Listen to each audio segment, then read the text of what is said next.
Guys, good evening, good evening, good evening. Welcome to another Monday Mock Lavatory. I'm your host, Jason, and with me, as always, is my brother from another mother, George. George is down at the bottom there this time because he's going to be popping in and out, getting these drafts filled, so we can get these four or three mock drafts going. George, how you doing tonight? Man, I am doing fantastic. It's been a great freaking day. Kind of sad. It's the last mock draft lavatory of the season for us. We did what, four shows, I think, because we missed Four one when we shows, went yep. to Canton. But super excited. We got a new fresh face joining us. The Frito Bandito himself, Mr. Rich. Super excited to have him on here with us. I'm excited. I love mock drafts. I love drafting it. I love talking about drafts, so I'm ready to roll on this one. Yeah, so it's officially named the Mock Monday Lavatory, or in other words, you didn't draft enough running backs. So that's what we're going to call it next year. Speaking of which, we want you to go check out patreon.com/toilets to titles. There's multiple different levels in there, but one of the big things that you get if you become a Patreon member is you get our Monday night waiver wire show. Joe's got some stuff at $10,000 or $1,000,000. You get the Deshaun Watson treatment. You get all kinds of stuff at $1,000,000. So check it out at patreon.com/toys to titles. Also, we would love if you would go to our YouTube and hit subscribe. Coach has been whipping us in the back to drive us like horses to 700 and beyond. So guys, go over to our YouTube channel, hit the like and subscribe button, follow us. And with that, one of the reasons to follow us is because we have a busy slate during the NFL regular season. We were busy all off season, and in the regular season, we are going to have shows for you 6 days a week. Saturday we rest. So Monday nights, immediately following Monday Night Football, is that waiver wire show for Patreons only. Tuesday night is the flagship show. I don't think it has a name, but it's a redraft and dynasty show. And then we also at 9:00 we have head-to-head IDP. So if you guys are really into torturing yourselves, IDP is that league for me. But all the information you need Tuesday nights on the head-to-head. Wednesdays, Dynasty Down Under Dynasty is at 6:30 a.m. And why is that? Because it's down under from Australia. It's nighttime for them. We also at 8 p.m. has Joe Knows, which is an NFL show. It's just NFL discussion. 10:30 p.m. on Wednesday nights, we have Dollars to Deuces, which is the gambling discussion. You degenerates will be happy to have that. Thursday nights, leading up to the Thursday night kickoff, we have DFS discussion. And Friday, from pot to playoffs, we got the NCAA and Devi discussion, and of course Sunday mornings with me, George, Mike, and Alex, and whoever else wants to join. We have the Sunday Blitz, which is a call-in show. Start sit questions, trade questions, live questions, getting you ready for your Sunday morning. That's a mouthful to say because it's a mouthful for this team to do, and we are here for you all season long. Come join us. All right. So I've got a couple of comments over here while we wait for these leagues to fill up.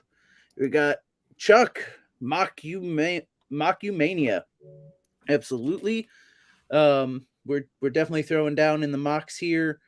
Chris said, let's see. Justin says, let's roll, baby. Kenny says he's going to draft hard, which is cool. Mike says, yo, Mike, get to work. I know you work 22 hours a day. They didn't let you off for this. And then Sean says, I'm ready to be told I didn't draft enough running backs. Yes, sir. That's the nickname to this show now. It's you didn't draft enough running backs. And it looks like, George, mock number 1 is full, buddy. And it is rolling. Now, Frito, I'm going to kick it over to you in a second to see what your particular draft strategy is, if you're more zero RB, if you're running back. But first, I want to mention draft 1 and 2 are super flex. Draft 3 is one quarterback. Get that out there in advance so everybody knows. And George posted it in the chats for everybody this time so everybody knows what they're dealing with. Frito Bandito, buddy, are you running back heavy, wide receiver heavy, or let it come to you as it comes to you? Well, I will say for the past 20 years, I've always been running back heavy. I think there was one year way back, I went three receivers starting out, and that was the one year where I did it, and I won the championship this year. But I always been a heavy running back. I always want to make sure I start out with two running backs. But with that being said, this year has been different for me. It depends on where I'm drafting from. I always head into the draft starting out wanting to go receivers. I always want to try. If I'm in the top where I could get Jefferson, Chase, or Adams, I'm definitely going that route. I had an opportunity last week where I went into the mindset of that, and then all of a sudden I got dealt the number one pick. So that just changed it because obviously you go Jonathan Taylor there and everything. So it's different. It depends on what part you're in the draft.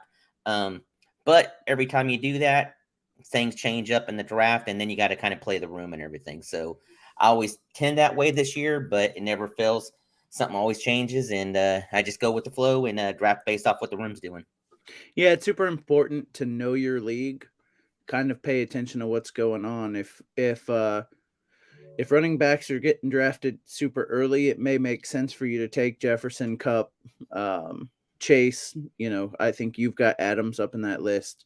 Yep. I'd probably put Diggs up there as well, in that top tier for me. So, if running backs go off early and you're not happy with the running backs you got left, or if wide receivers start going early, I was in one draft this year where, the first pick was Jonathan Taylor, and then Jefferson, Cup, and Chase went the next three picks, and all of a sudden I'm looking at Christian McCaffrey instead of, one of the wide receivers. So it's, know the room, know who you're drafting with, and don't go into each draft with a strategy, because oftentimes what you want to happen doesn't happen. And if you force a strategy, you take worse players because of it. Yeah, and then on top of that, you start reaching for players that you shouldn't be reaching at that point.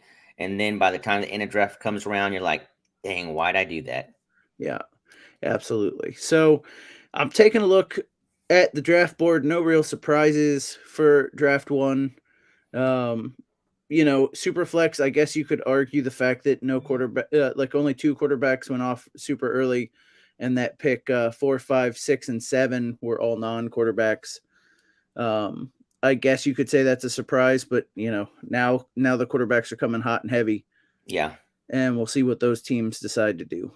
Well, in a super flex league like this, that's one thing this year that's kind of that I've been seeing differently is normally you would like to see in a super flex, you would normally see within the top 6, 7 picks, you would see 5 quarterbacks sticking and everything. But what I've been seeing this year is because of like the receivers and the running backs, and you could obviously come around and get a running back on that second round and everything. And I don't know if a lot of them are thinking this way, but that's probably would have been a route I would have taken and everything. The same thing what they're doing here. Because besides, to me, like I said, I would have Josh Allen and Justin Herbert, then Mahomes. Then I'd probably just wait around and that last pick and pick a running back or receiver in the first round, and then come back the next 2 rounds with QBs, me personally.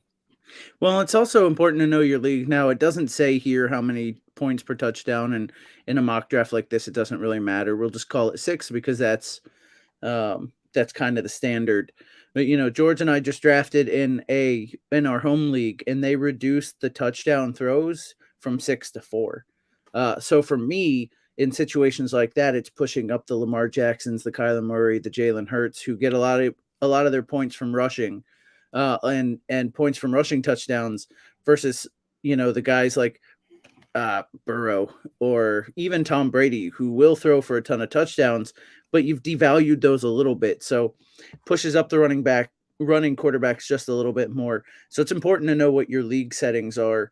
Though, like I said here, it's not so set in stone, because again, it's just a mock. You're not held to this.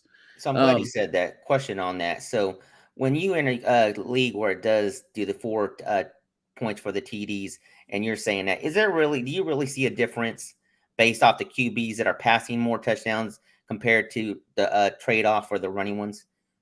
Well, okay, so Tom Brady threw what? How many touchdowns did he throw last year? What, 40 something? I don't know. Yeah, let's say 45. Let's say 40 because it makes easy math, right? Mm-hmm. So okay, gotcha. So let's say 40, and then you get 4 points for touchdown. So 160 points. Yeah, it's 160 points instead of Compared, let's say Lamar throws 24, let's say 20. Okay. 20, right? So, But so it's still he's only getting 80, right? mhm. But now because the differential, there's not such a gap there anymore between in those points compared to like the rushing and the rushing touchdowns. Yeah, because if you Rushing sit there and touchdowns are think still about it, 6. yeah, but if you sit there and think about it, say Lamar rushes for 12 touchdowns. Yep. Okay. So 12 times, let's just say 10 touchdowns, 60 points. So Yep. 60, 80, 140. So, okay, trade off, straight off. So, You're also getting the rushing yards. You're getting a point every 10 yards. Yeah. So it just pushes rushing quarterbacks up the board because there's not such the big emphasis on passing touchdowns. Got it. Let's see. Joe Clark jumped in and said, "Hey, all draft early and draft often." And I agree with Joe here, although early is kind of gone, man. It's late in the game now. It's late in the game. So we'll draft late and draft often. How about that? As long as it's often. Taking a look, any team that pops out at you that you like what they did, so far it's through 3 picks for most of these teams. I really like Justin Herbert, Kyle Murray, and Aaron Jones as 1, 2, 3, two stud quarterbacks, and then you come back and actually get a top tier running back. Love that. Same can be said with I was gonna say,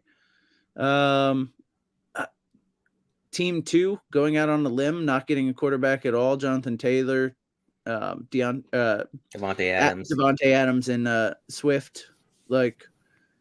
And man, be interesting to see what he takes on this next turnaround. Well, and then team 12 going 4 Jason, rounds now. Real quick, I just want to let you know draft number 2 has started. It's full and started. Okay, thank you, George. We'll switch over after round 4 here. We'll switch over to draft 2 to see what they're doing.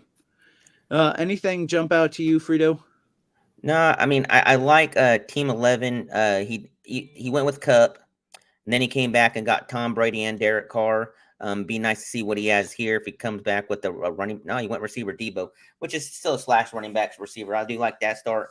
If I'm gonna pick a team that hasn't picked any QBs yet, just because he has 4 picks so far, I do like team 12 because he does have the 3 receivers.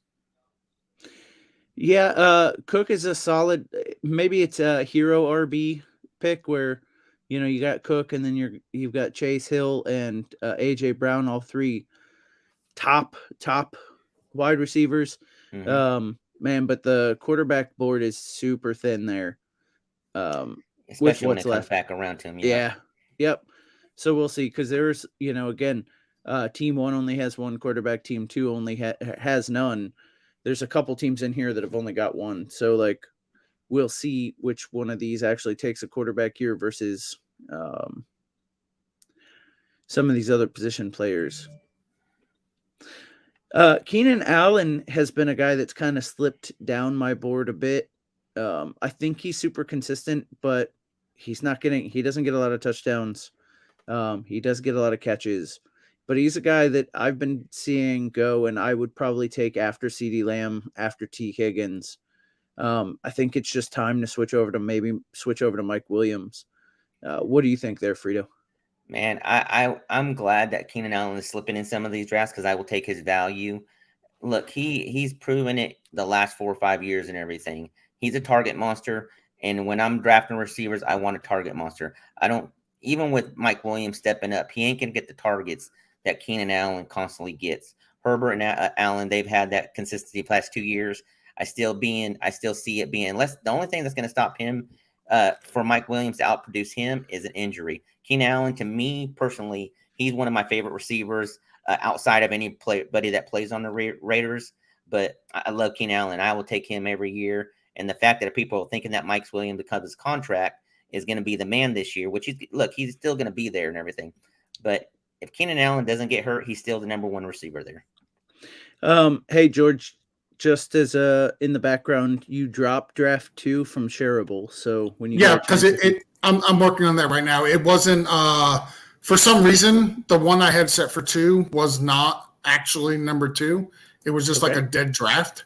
So I am actively right now trying to figure out which one of these is number 2, so I can Okay. pull it back up for you. Thank you, sir. I appreciate that. A little bit of behind the scenes out in front of everybody. That's the way we roll. We keep no secrets. No, keep it real. So here's the thing. Mike Williams was the number 1 for a good chunk of the season last year. He got hurt, and then a lot of boom bust weeks after that. If he can ever stay healthy and get it put all together, he's the explosive player, right? You've got the safe player in Keenan Allen, you've got the explosive player in Mike Williams, and I think Herbert is a explosive quarterback versus a safe throw, and that's where I see maybe he ends up taking over. Again, it remains to be seen, and I understand being skeptical till it actually happens, but I can see that. It's gonna happen eventually, Yes. because age catches everybody except for apparently Tom Brady. That is very true. But on the same token, I can see both Allen and Williams going for over 1,000 yards. I can see both of them going for over 100 receptions this year. Maybe the TDs go to Williams and everything. He might have the more yards because of the deep threat and everything. But like I said, until Mike shows me that he's outproducing Keenan Allen, and Keenan Allen takes that old man step back. Like I said, he's won me championships the last 3-4 years having him on my team, and I can't persuade from that. So Sean jumping in with the Mike Williams love there. Breakout last year was tied to a change in role where he's been largely a deep receiver previously. If A. stays low, he can supplant Allen. That's true. So Sean jumping in with the statistics there. I like Sean's. So Sean, Team 2, jump in as much as you want, bud. As much as you want to type in there, I'll read it off every time. Yes, sir. So Team 2, they skipped a QB again. Yep. With Pittman on there, so interesting how he's seeing. So let's see what he picks here on this next turnaround, because now you are putting yourself in a hole if you don't draft a QB here. Yeah, the one thing about not being able to see what's available is quickly being able to determine what quarterbacks are left. I know Matt Ryan's out there. I know, some of the tier 4, tier 5. You got Jameis Winston still out there. You got Trevor Lawrence still out there. I'm trying to see if I'm missing any of the top, and I don't think so. I think Cousins was the last of that group. Yeah. And honestly, he didn't. He went Waller. I honestly, I have Cousins ahead of some of the guys that have gone before him here, and especially a guy but he went to the same guy, especially a guy right now with Matthew Stafford where they're watching his elbow. That's concerning for an older quarterback who's had some injuries. I'm sure they'll protect him enough and he'll do well. But that's one thing to pay attention to. So, yep, I'm going to jump over into draft 2. Thank you for the reminder, George. Let's see where we are. Hey, George, can you drop the list of player names when you get a chance? So this one is more of your typical I super can flex. Work on that right now. Thank you, sir. So Mike says, don't sleep on Wentz. I will continue to sleep on Wentz. All right. So here's who we got that's in draft number 2. All these guys are on sleeper right now. It's Jerry Jeudy, which I figured he would be busy, but apparently he's got some free time to work on his super flex skills, which personally I do appreciate. Downtown Brown 3, C2 the Master, Bryce Hoff 42, Crazy Canuck 1876, Pterodactyl, Stevie T 123, Driftin' Happy, Jope, South Hard for Perez, Franks, my personal favorite, I Hate Pants, and Doggy AF. There's everybody that's in draft number 2. And Jerry Jeudy is currently on the clock. Well, Jerry Judy, I do appreciate you stopping by. We will take the celebrity anytime, so do appreciate that. So the one thing I'll have to rely on you for, George, one, I need you to shrink the available players list when you do get a chance, and two, I can't see Team 12 for some reason with the screen you're sharing. I may have to jump over in my own screen. They got Justin Jefferson and Jamar Chase so far. Okay, so wide receiver stud back to back. Yeah. Sean, I told And I'm Sean trying to drop the screen down, but I'm having Wi-Fi connection issues. Go figure. There's a surprise. Shocker. It's okay. I'll look at it on my own screen. That's fine. I do want to mention though that Chuck says Sean's got more cowbell, and then Chuck says, and when I say cowbell, I mean running back. So I know which team I'm gonna like in that draft. I always like the cowbell. I mean running backs. Automatically. Yes. So talking about draft 2, of course, on my screen it still says loading, and that's not anything to do with you, George. It's on my end. So we'll just take a look at your screen.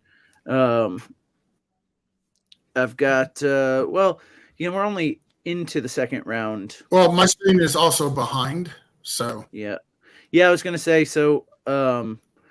I'm just seeing. Oh, so they're actually in the 4th round. In draft 2, they're in the 4th round. My Wi-Fi is really struggling with all the screens. Yeah.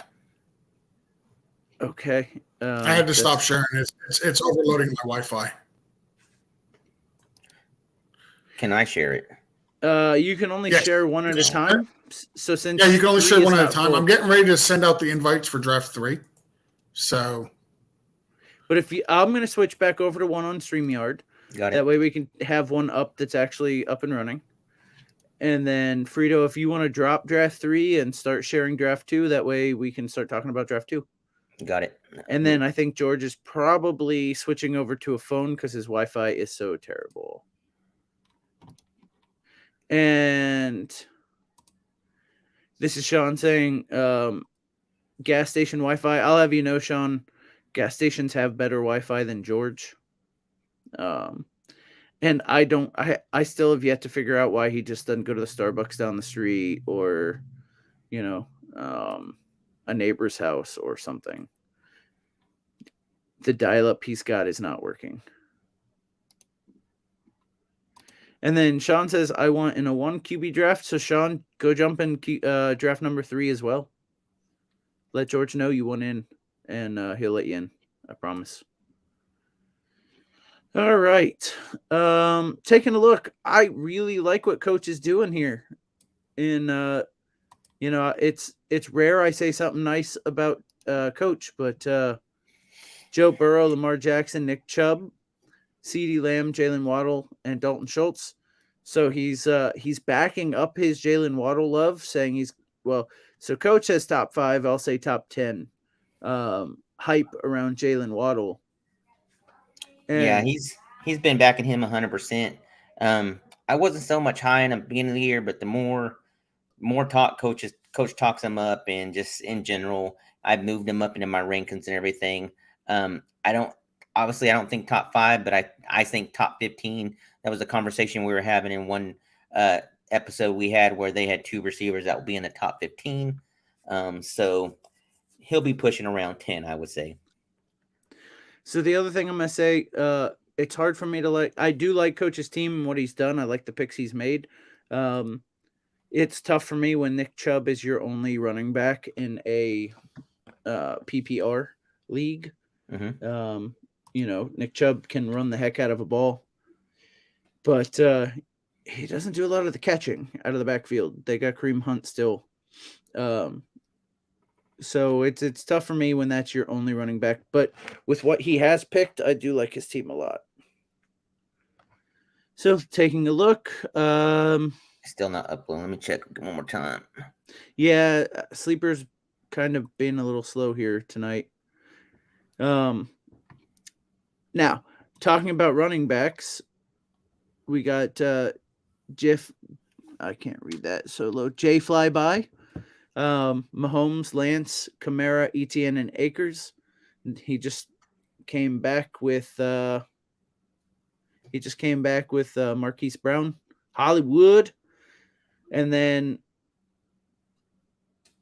M Frost 89. I really like Jonathan Taylor, Adams, Swift, Pittman, Waller, and Bateman. He's still letting it ride on quarterback. Yep. So, man, that's a bold move, Cotton. Let's see if it pays off for you. Now we got Robert Trauma saying he's Bobby Pigskins is in the chat.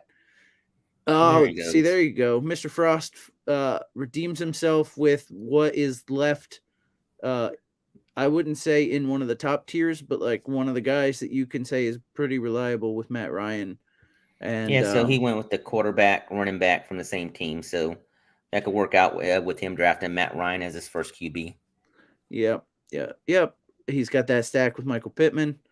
So if people don't know Bobby Pigskins, you will hear him a lot Sunday morning. He called us reliably for years on another show on Sundays, so it's good to have Bobby follow us over to Toilets Titles.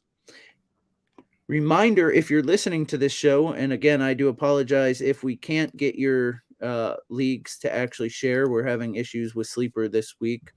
And it looks like draft 3 is going, so we may switch over to that, Frito, here in a bit, since we can't seem to get 2 to show up. But with that, and George is actually gone too.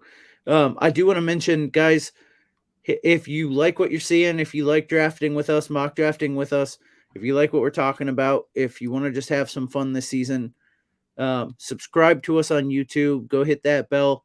Like I said, Coach says I can't stop talking until we get 700. So I might be on this thing for a while. Just saying. Not that long. We're only a couple away. All right. So draft 1. Taking a look. Coach came back with Juju Smith-Schuster, the number 1 wide receiver over in Kansas City. Taking a look. I will have draft 3 up in just 1 second. Thank you very much. So we hadn't actually talked. Team 12 also doesn't have a quarterback. And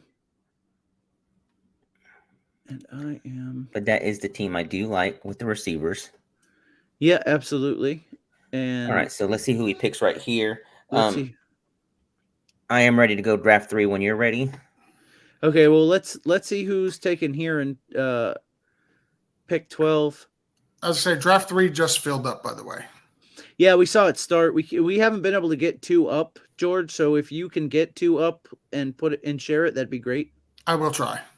Okay, thank you. So he skipped QB's both picks. Both picks. So I can only see on this share, I can only see the first letter and like 2 letters of the last name. So I got everybody on here except for, so he's got Dalvin Cook, Jamar Chase, Tyreek Hill, AJ Brown, Cortland Sutton. That one's the one that I can't read.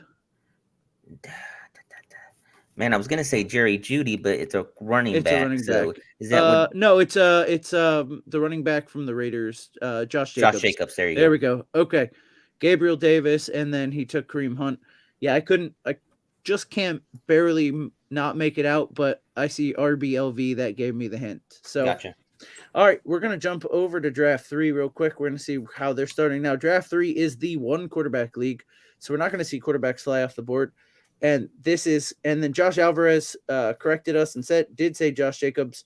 We did finally get there on our own, though, Josh. I appreciate it. I appreciate the help.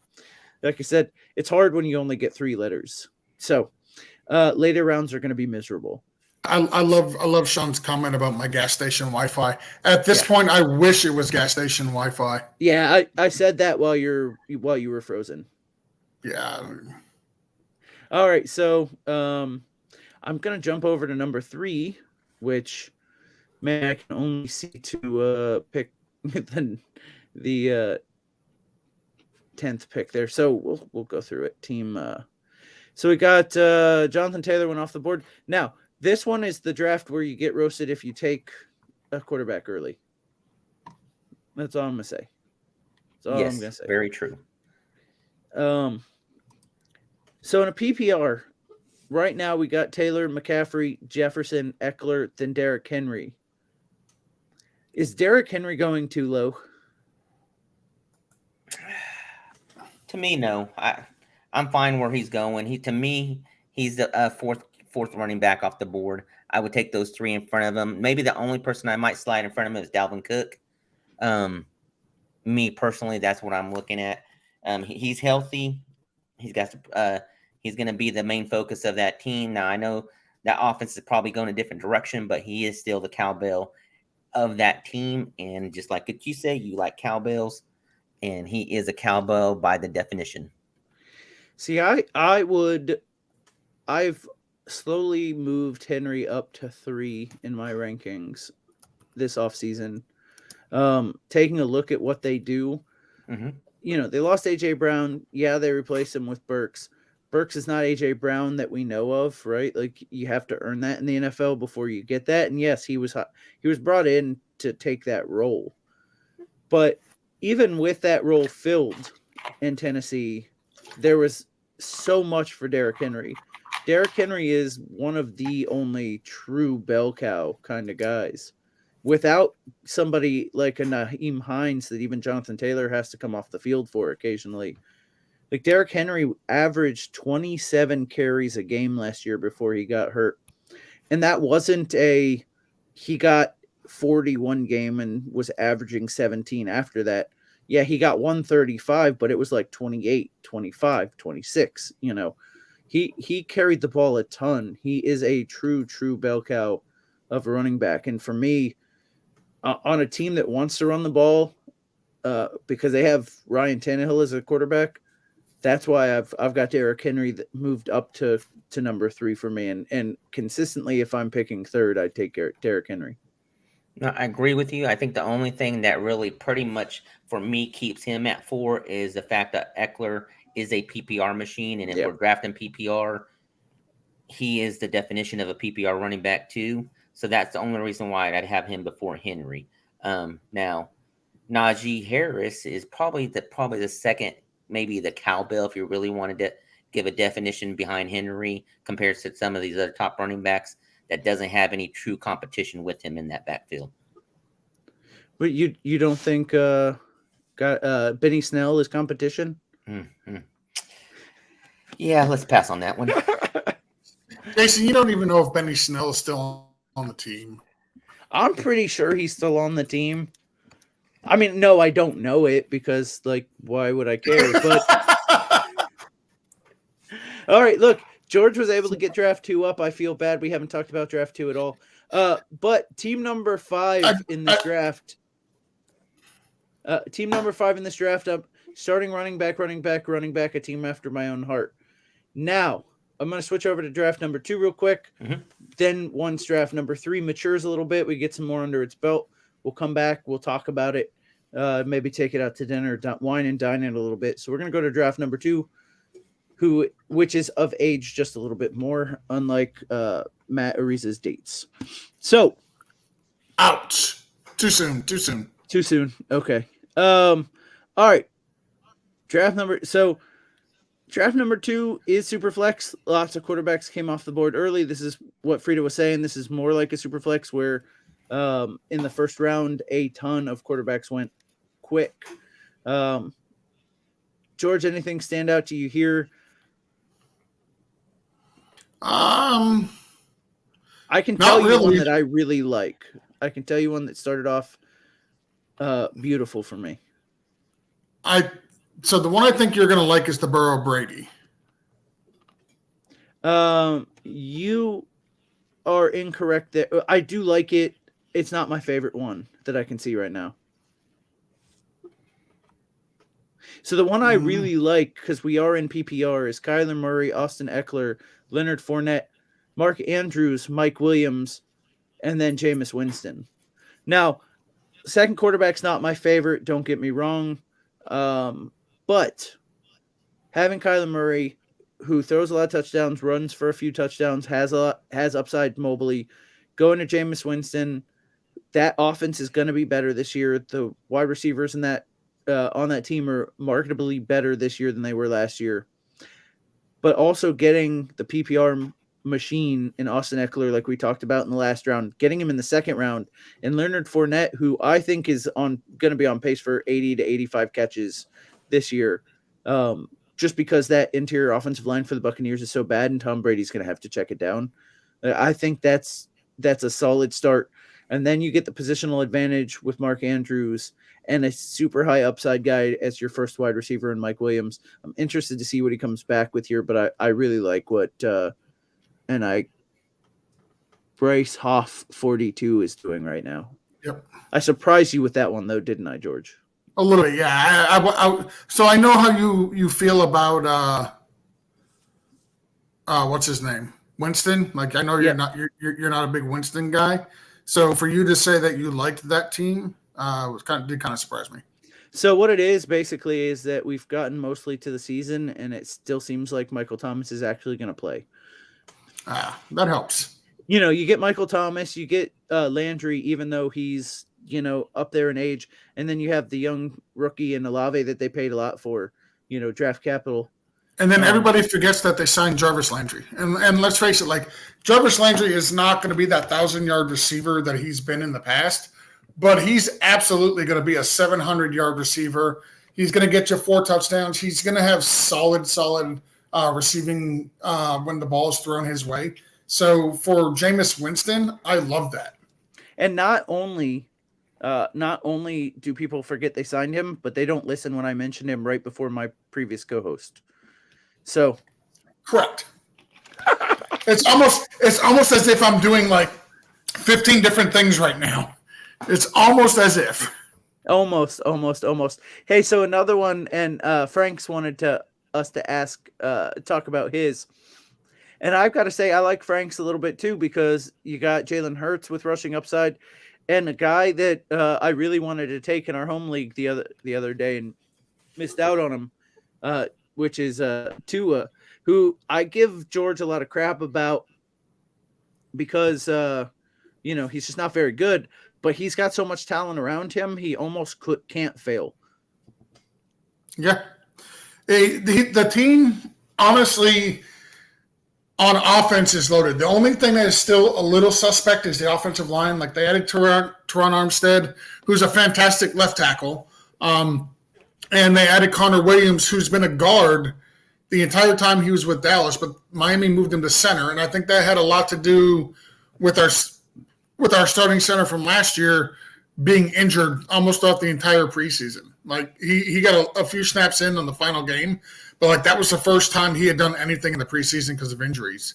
So they put Connor Williams at center, and our right guard was good, but our left guard and our right tackle are huge question marks. And if they can be even average, the offensive line should get a huge boost up into the late teens, I think, as far as ranking. Because last year it was horrible. We were 30th in pass protection and 32nd in run. So I'm hoping. Well, also, I wouldn't expect a lot early, but they do, because they will need a little bit of time to gel together as a unit. But I think, you guys have made moves to make that squad better. You never know if it's the right moves, whether the guys you brought in will pan out, but you're building it the right way. So hopefully if you're a Dolphin fan, it works out for you guys. I do want to say Andrew Miller posts, I'm in draft 2. Was I crazy to take McLaurin over Waddle at 412?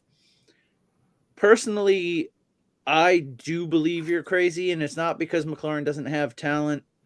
It's not because he's not a good wide receiver. He could be one of the best wide receivers again. I just don't have a lot of faith in Carson Wentz. It is fair to say that Carson Wentz is probably the best quarterback that McLaurin's played with. That is a fair thing to say, but that doesn't mean he's a good quarterback. So I personally would take Waddle, but to each his own there. I can understand if somebody wants to take McLaurin. Frito, you haven't said anything in a while. Is there any team? So we've got draft 2 up. Any team that stands out here to you? So the two teams I like, because of two different strategies. I like draft team number 11 with Wilson and Rogers, following up with Javonte Williams, Tyreek Hill, then David Montgomery, Michael Thomas, Bateman, and T.J. Hawkinson. Basically getting his starting lineup filled up. Okay, so he went with two running backs. Obviously two quarterbacks starting out. Russell Wilson. Look, we got to see what he's going to do in that offense. It's in the AFC, so it's going to be high scoring games. So that's one thing that bumps him up. And Aaron Rodgers, look, it's still Aaron Rodgers, minus Devontae Adams, still going to throw the ball. Probably going to do a lot more drop-offs to the running backs. But I like the fact that he has Javonte Williams and David Montgomery as his running backs. And he has three solid receivers if Michael Thomas returns to the form of himself 2 years ago. I like the upside of Bateman with Brown being gone, and Hawkinson's a good solid tight end. That would be the team I would like based off the Superflex starting out with two QBs.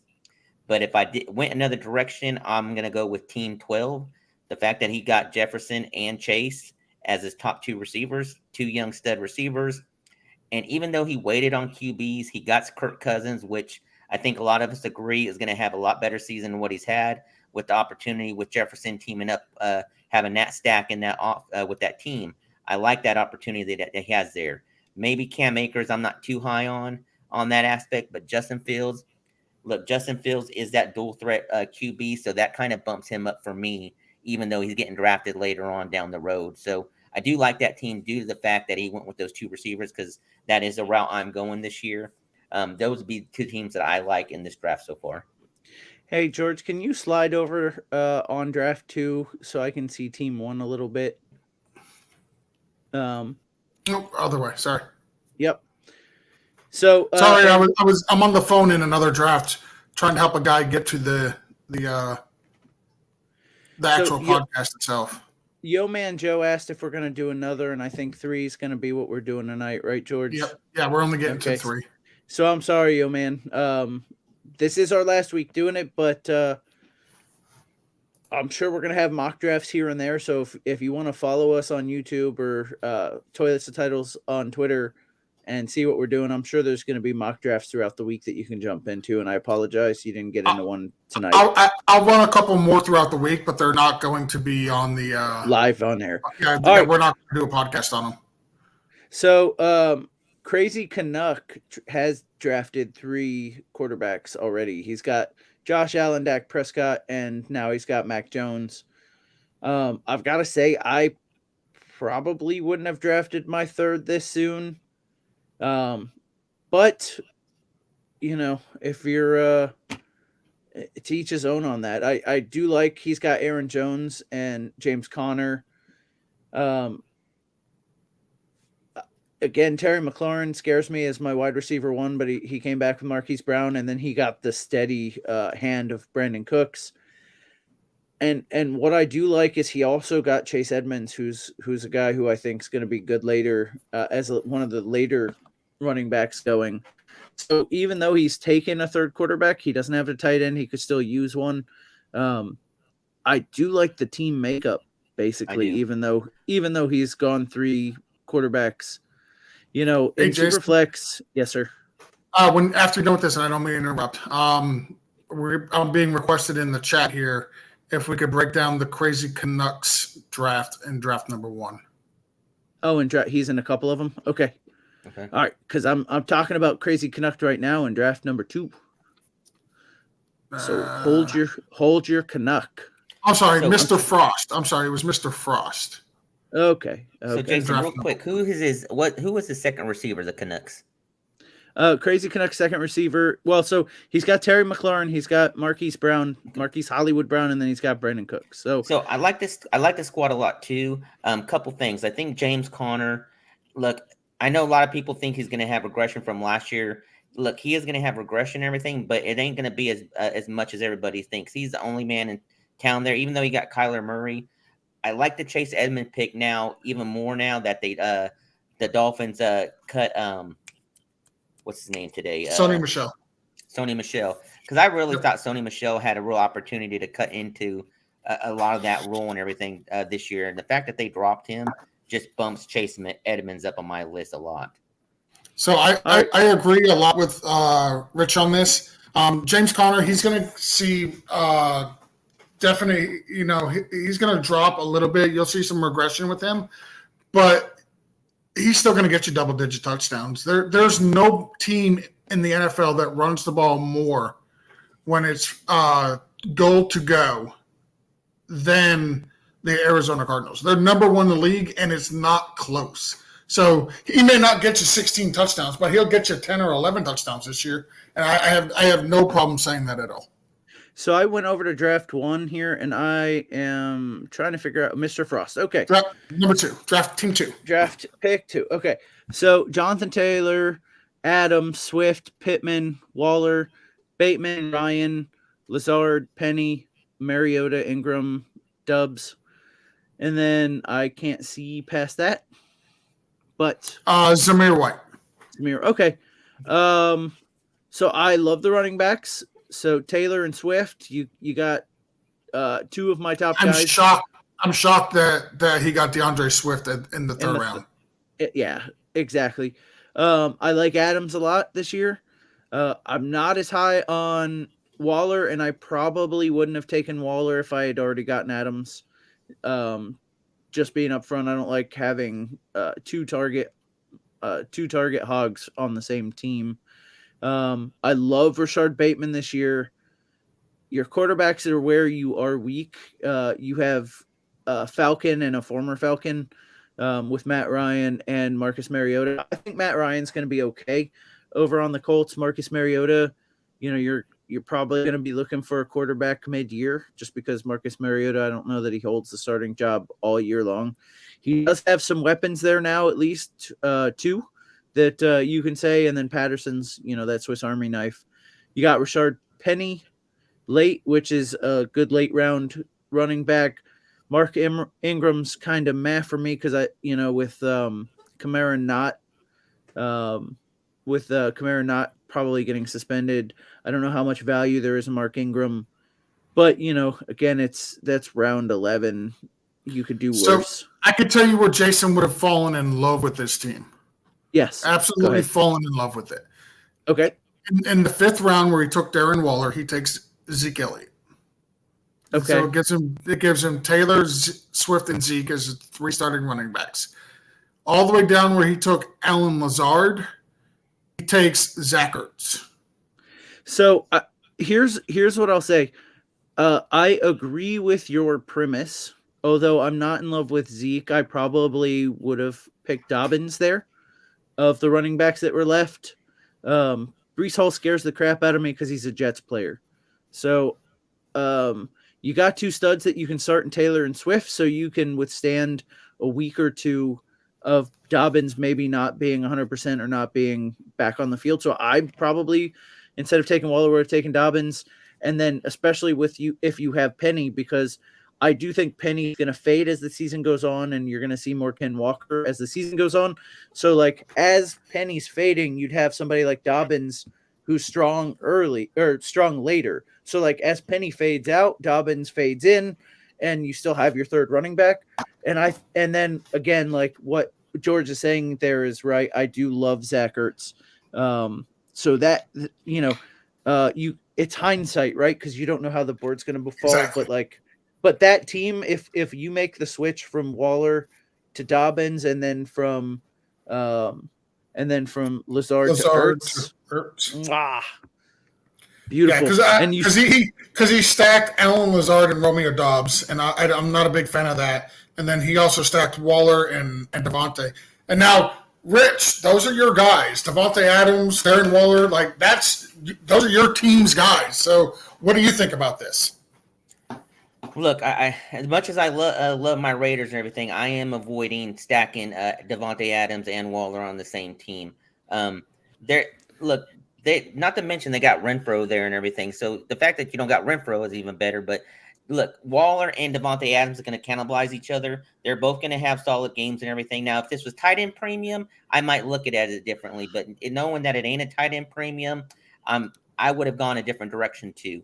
I am a homer, but look, when it comes to drafting, if you want to win, you don't draft players from your team, multiple players. I'll always at least draft 1, unless I'm drafting Derek Carr and pairing him up with one of the receivers or tight ends. That's the only option I'm going that route. But I like this team overall. The fact that he has Jonathan Taylor and Swift is just solid. Now, like that Mark Ingram pick, even though I don't like him, he did score a touchdown the other day this weekend, coming in relief for coming in there. So it's still going to be him getting maybe a lot of those goal line backs. I like him, but I would have taken maybe Tyler Algier in that spot then instead of Ingram. So Maribez, and I apologize, I know I just butchered that, asked and he mentioned QBs going so early in the mock. Just tune in. So this mock is super flex. You can start you can start a quarterback in a flex position. So quarterbacks tend to go much earlier. I know you just tuned in, so you probably didn't know that this mocks 1 and 2 were super flex, mocks 3 was single quarterback. So that's why you'll see when we switch over to draft 3, a lot less quarterbacks went early, a lot less quarterbacks are going off the board. But that's why there's so many, just to answer the question. I will say last thing about that team. I know a lot of people might not be high on Mariota, but to get him that late, he's going to run too. He is a running quarterback. He's going to get you some running yards and everything. Now, yeah, maybe he doesn't make it through the rest of the season, but maybe your last pick, you pick up Ritter just to have him as a backup if there ain't nobody available.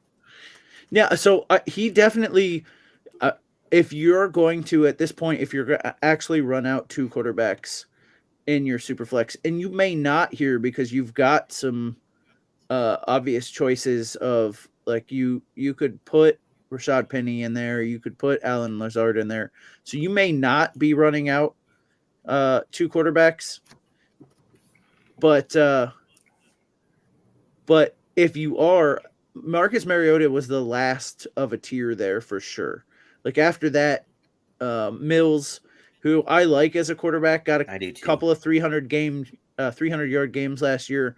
He actually turned it on towards the end of the season a little bit, but it's a bad team still, right? With a coach who's a defensive-minded, run-first coach.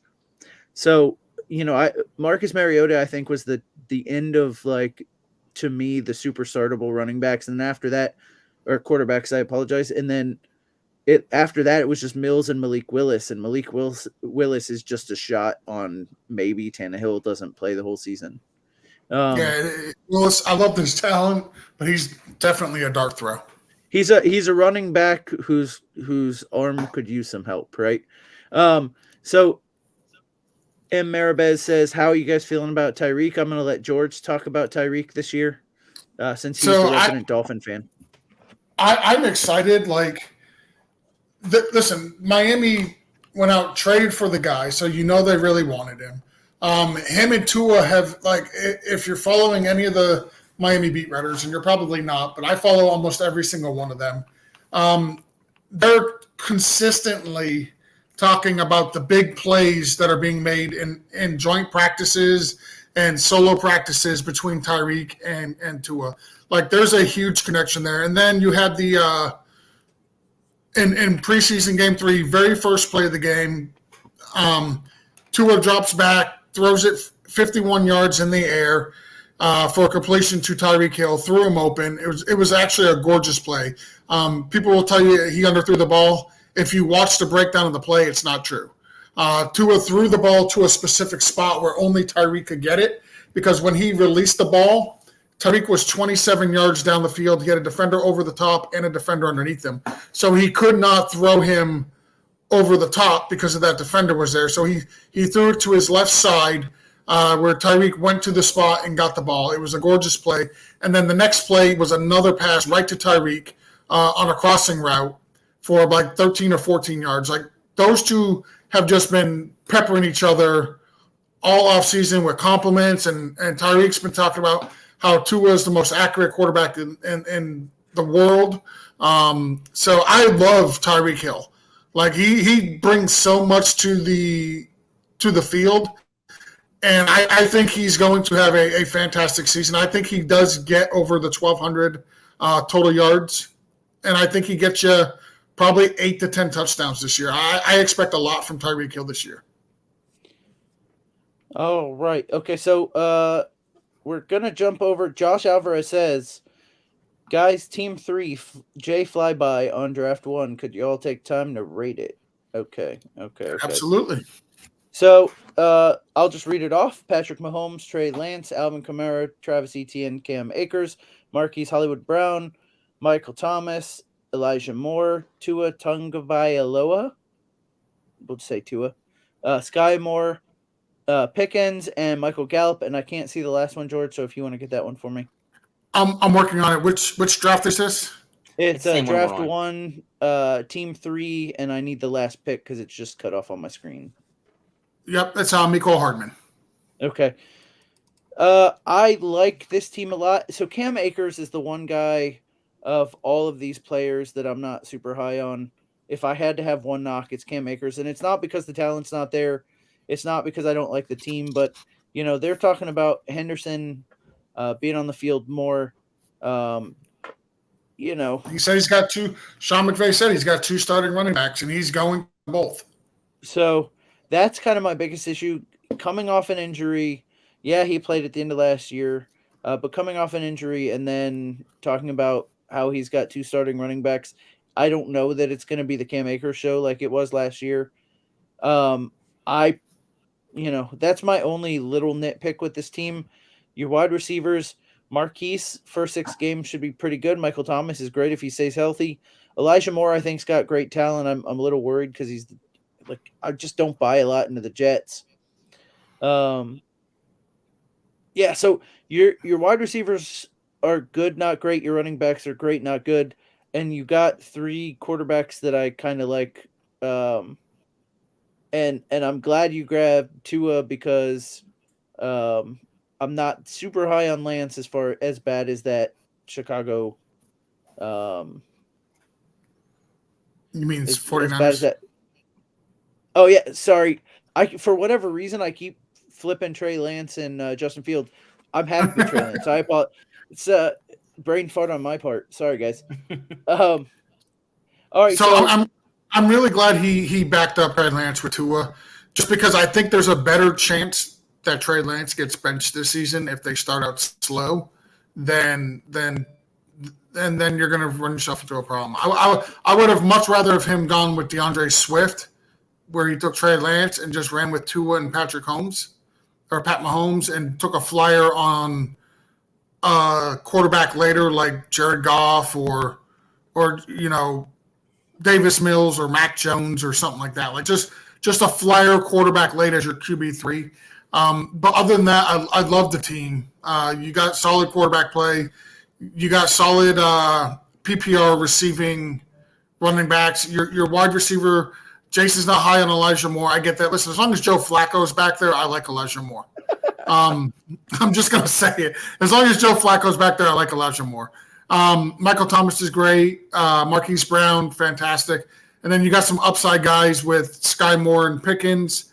And then you got Michael Gallup, who I expect to be a really solid wide receiver once he comes back. So overall, I'll give this team a B+. It's very solid. Yeah, I was going to say solid B. We can average out to B+. I like it. So Bobby Pigskins, before we move from draft 1 to draft 2, so we can talk about a different draft than this one, or even over to 3 who's still active. Bobby Pigskin says, can y'all check my next, please and thanks? I'm number 12 in draft number 1 in the Superflex draft, and he went 0 QB strategy, which is a bold move. Yep. Let's see if it paid off for him. Very bold. I like the way it played out for him, though. I do. We actually talked about this draft early on, and I'm going to try and pull it up so it's bigger so I can actually read it. I'll read the teams for you, Jason. So he started with Delvin Cook, Jamar Chase, Tyreek Hill, AJ Brown, Cortland Sutton, Josh Jacobs, Gabe Davis, Kareem Hunt. In the 9th round, 9-12 was his first quarterback, which was Jameis. 10-1, he went Baker. Then he went MVS, James Robinson, David Njoku, and Mac Jones. I want to get Rich in here. Rich, I'm going to throw it to you first. What do you think about that, the 0 QB strategy in the Superflex? So I love it, just the fact because, like I said, I am going heavy on receivers starting out. And the fact that he was able to get 3 QBs that are very valuable at the back end really helps him support what he had in the first 6 rounds. He started out with Dalvin Cook. Love him as the, right where he's ranked, fifth running back off the board for running backs. The receivers, I love all receivers he has. To me, they're going to be the more consistent. If you get 15 points from all 4 of those, or if you start 2, 3, if you get 15 points on a consistent basis between them, that is going to be a solid start to have. And the fact, like I said, you come up with Josh Jacobs, Kareem Hunt is still a PPR running back. I like the running backs he has. And the fact that he got Mac Jones down on the very end in the Superflex League, for him waiting that late on quarterbacks, it's just a cherry on the top. So what I'm not a huge Mac Jones fan, but to get Mac Jones, like to go 0 QB and get Jameis, Baker, and Mac Jones is fantastic. So I'm okay with the 0 RB or QB strategy here. I'm not a Josh Jacobs guy this year. What I would have loved to have seen is so he's got 4 stud quarterback or wide receivers already with Jamar Chase, Tyreek Hill, AJ Brown, Cortland Sutton, right? He locked that up, and then he went with Josh Jacobs. Now, I would argue J.K. Dobbins would have been my guy there, but I get why you take somebody like Josh Jacobs who's going to start from week 1 because you only had Dalvin Cook. Instead of Gabriel Davis, where you got him, I'm happy that, he's a value there. But what I would have loved to see is Kareem Hunt at the Gabriel Davis spot and Chase Edmonds at the Kareem Hunt spot, or vice versa. I don't care which one you take first. Just to show up your running backs a little bit, because right now you've got Dalvin Cook, Josh Jacobs, whose job could be taken later in the season, Kareem Hunt, who is the second running back there. And yes, he's valuable, but not that valuable. And then your only other running back on this whole team is James Robinson, who the coaches are saying is the number 1 running back, but how much do you really trust that? So that's where, to me... Well, let's ask Rich. Rich follows the Raiders. Rich, how much do you trust that Josh Jacobs is the RB1 for the Raiders? So here's the thing, and I had this conversation in another chat with another league I'm in, and everybody's bashing Josh Jacobs because of the situation he's in. Okay, they're fixing to sign Waller to a $15 million deal right now. Probably will come out within the next 2 days. When you have Waller that's making that much, you got Devontae's making his money, Renfro and everything. Look, what they're doing is basically punting running back going forward for the next 3-4 years. They're going to constantly draft rookie running backs and have that right running back in the system, everything, especially in McDaniel's system. They're going to run the wheels off Josh Jacobs this year. And then towards the end, they'll probably put in a White, but starting out and stuff like that, look, they're going to run the wheels off of him, knowing that he's not going to be there next year with them. And I will take him as my second running back on a high-power offense where they ain't going to be stacking the box on him, so it's going to open up lanes for him. So go ahead.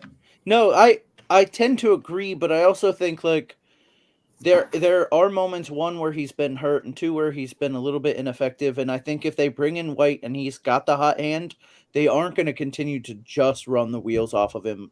That's a strategy early on, and especially if he's effective. And he may be. He's not a bad running back. He's just not what Josh McDaniels want, so they didn't give him that contract, right? So if he comes in and he plays well, I see him keeping that role. But I also think he's probably on a pretty short leash if he comes in and he's not effective, and then you bring in the rookie who is more effective. I can see his role getting diminished, and that's my only issue with him. I am also going to say, so Bobby Pigskin says, sounds like an F-. Listen, you asked me to vote on this. I'm actually going to give you a solid B on your draft, because at the end of the day, you have Dalvin Cook, Jamar Chase, Tyreek Hill, AJ Brown, and Cortland Sutton. Would I have rather you gone with Chase Edmonds? Yeah, I would have loved that rather than grab Gabe Davis. But overall, I really like your draft. I like in a super flex to see you do something different with quarterbacks. Mm-hmm. Yeah, you punted them and it may be a little bit hard there, but no, I would say a solid B, taking the idea that you did something different. And then hoping that your quarterbacks actually do very well. So I'm going to give it an A-. You're being overly critical of it, Jason. That's an A- team. I'm being very critical Bobby, but like I do like the team. Don't get me wrong. It's an A-, Bobby. Don't listen to him. It is. Yeah. Listen, you can't.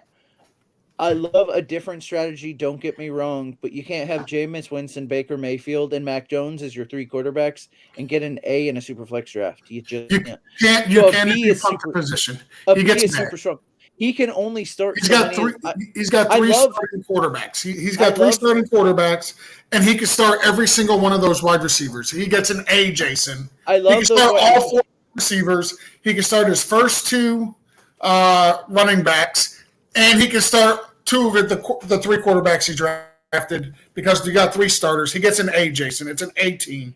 All right, so we're gonna jump over because somebody's talking about who's winning the title in draft 2. So It's just the real imaginary quick, title. That's a I good time. never know if George is intentionally cutting us off on purpose, or if it's just that delay with his internet. It's both. It's absolutely both. 100% both. So, Team 9 in Draft 2 is definitely winning the imaginary title. The problem I have with the draft number 2 is I cannot see most of this board for whatever reason. So George, if you give me a second, I'm pulling it up right now. I'll read it for you. and then Team number 9. All right, so that's Pterodactyl's team. Ooh, what's it doing? I got touch screen, so I don't know what it's doing. Okay. Pterodactyl. They went Joe Burrow, Tom Brady, DeAndre Swift, Michael Pittman, Jalen Waddle, Antonio Gibson, Jacobs, Baker Mayfield, Cordell Patterson, Christian Kirk, Johan Dotson, Jamal Williams, Romeo Doubs, and Tyler Higbee. I am going to disagree with this. Burrow and Brady are great. Swift is awesome. Pittman and Waddle are two good wide receivers, two great wide receivers, and that's where the team starts to fall off for me. Gibson The is value on Gibson was fantastic, especially with Robinson being out probably most of, if not all, season. so. Again, he wasn't very good last year, and it's the same two running backs they had last year. Yes, He had over 1,000 yards, and he had 10 total touchdowns last year. He actually had over 1,300 all-purpose yards and 10 touchdowns. You can't tell me he wasn't good last year. He was. Okay, here's the deal. I am taking J.K. Dobbins, potentially Elijah Mitchell, maybe Breece Hall, and definitely A.J. Dillon over Gibson this year. No. And those are all people that are like drafted after. No. That's just me. No. Look. That's you. That's you. You're fine. And then you got Josh Jacobs. We've already talked about Cordell Patterson. Look back where you took Cordell Patterson. I understand. Again, it's scary because he fell off at the end of the season.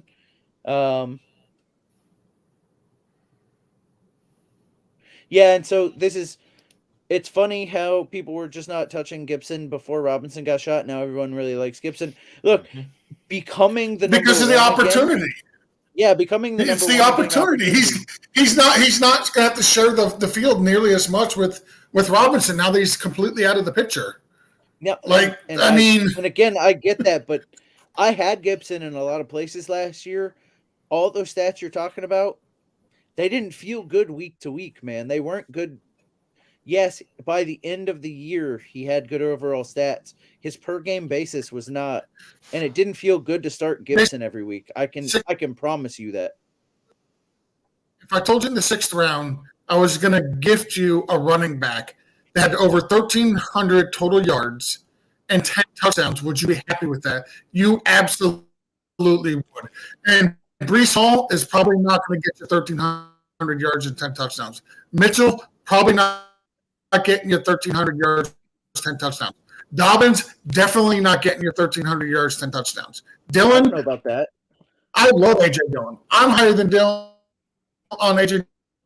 Dillon than anybody on those titles. He's not getting you 1,300 yards and 10 touchdowns. That's just not happening. That's what Gibson did last year. Yeah, we will have to agree. Actually, I will bathroom bet if somebody puts it on the board, J.K. Dobbins versus Antonio Gibson. I will take Gibson's side due to the news that has happened and everything. So I don't think Josh. I think I was on Gibson. I was on Dobbins before Brian Robinson was in the was in the picture. So No, I this does get not it. change. think This the doesn't change it for me. But if it's not, I will do that. I will as well. Okay. No, it's open.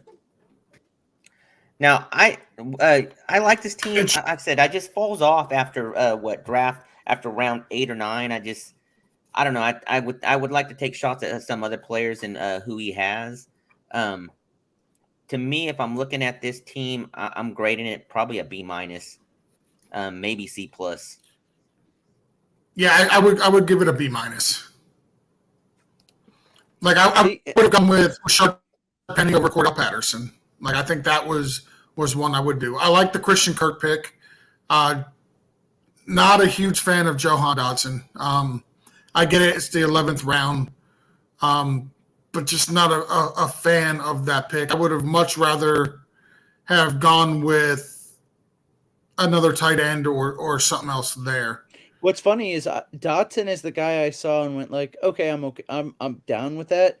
Only because he is going to be on the field every time they throw the ball. Now we'll have to see if the talent, which was a first round pick, if the talent matches up, with what they can do. But he is a starting wide receiver opposite of Terry McLaurin. That's my only thought there. And I do like that they got a guy in that round that's going to be on the field a lot. Yeah, but right there where he got Dotson, I would have preferred taking Lockett in that spot than him. Same here. I don't know, man. Like, I'm not a fan of what Lockett's going to be with Geno Smith as his quarterback. So I am. It's going to be a lot of underneath stuff, which is where Lockett thrives. He's a route runner.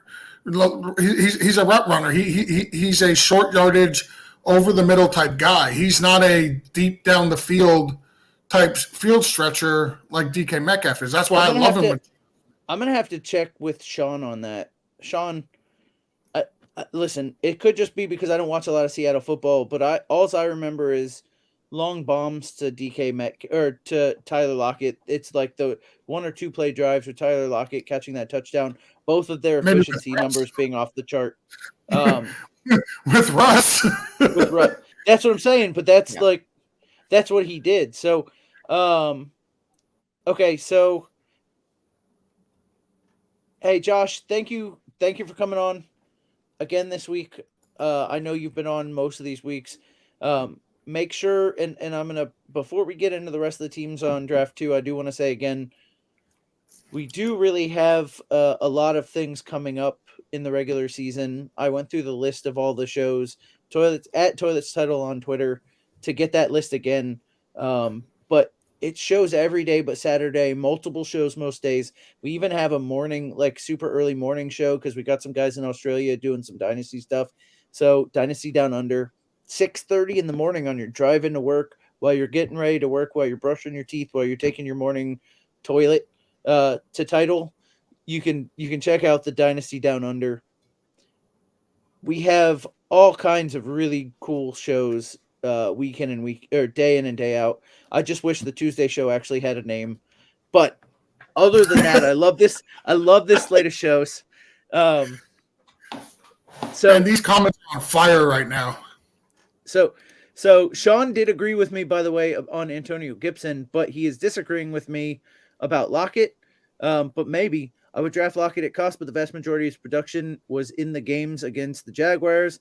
His style does match what Geno does. Most of DK's productions was making someone miss. Yep. All right. Let's see. So Bobby Pigskin saying goodnight, Bobby. Thank you for jumping on. It is nice to see you on YouTube where I can see what you actually look like. I will say you outkicked your coverage in that picture, just from me to you. And let's see.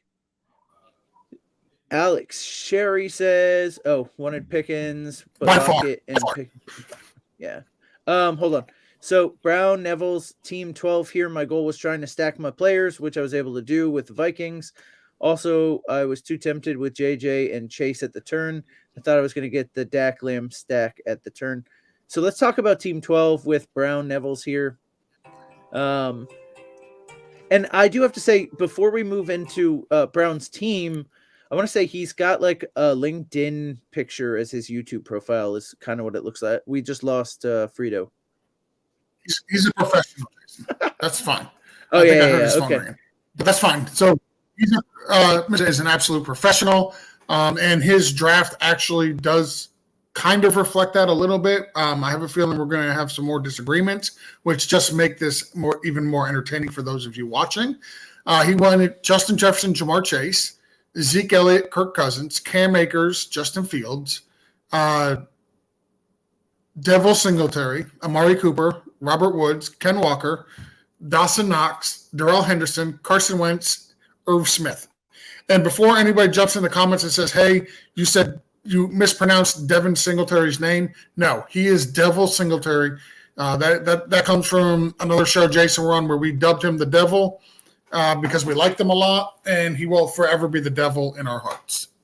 Yeah, the devil went down to Buffalo. And, yes, up to Buffalo. So, well, it depends on. I mean, unless you're in Canada. If you're in Canada, he went down. Exactly. So what I was gonna say is Buffalo is hell. So anytime you go to hell, it's down. So running backs to me is a problem on this team. You know, I'm a running backs guy. I do like if you tell me I can get 2 of the best 3 wide receivers, I'm pretty much always happy with that. You know, Zeke, I think there's going to be a drop off, a big drop off with Zeke from this year to last year, especially with that offensive line again being hurt. You know, their left tackle getting hurt and being out for this, what is basically the season. So Zeke's rushing is going to be down. I bumped Tony Pollard up. I would have probably taken ETN. That's just me. Cam Akers, we talked about a little bit.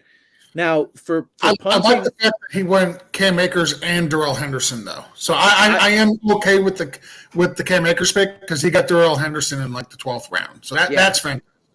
And look, for punting quarterbacks, you could have done worse than Kirk Cousins, who I think is going to be a good quarterback this year, and then Justin Fields, who I'm not a big fan of that offense, but somebody's going to have to score some points.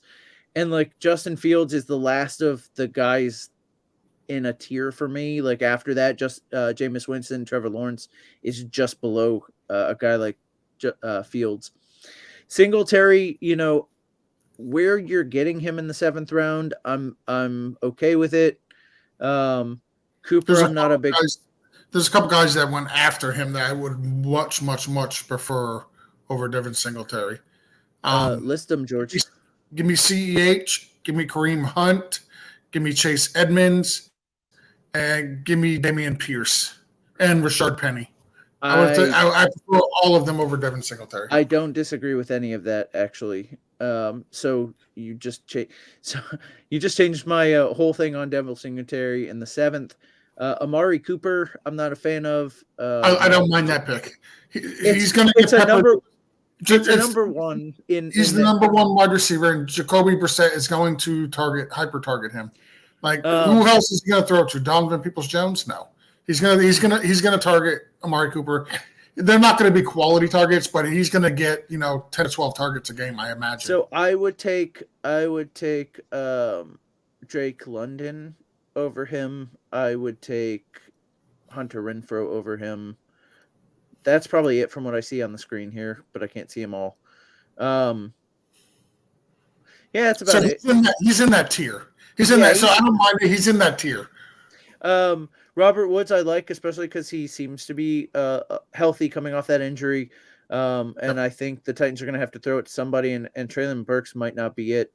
And then you did punt tight end, so you ended up with Dawson Knox.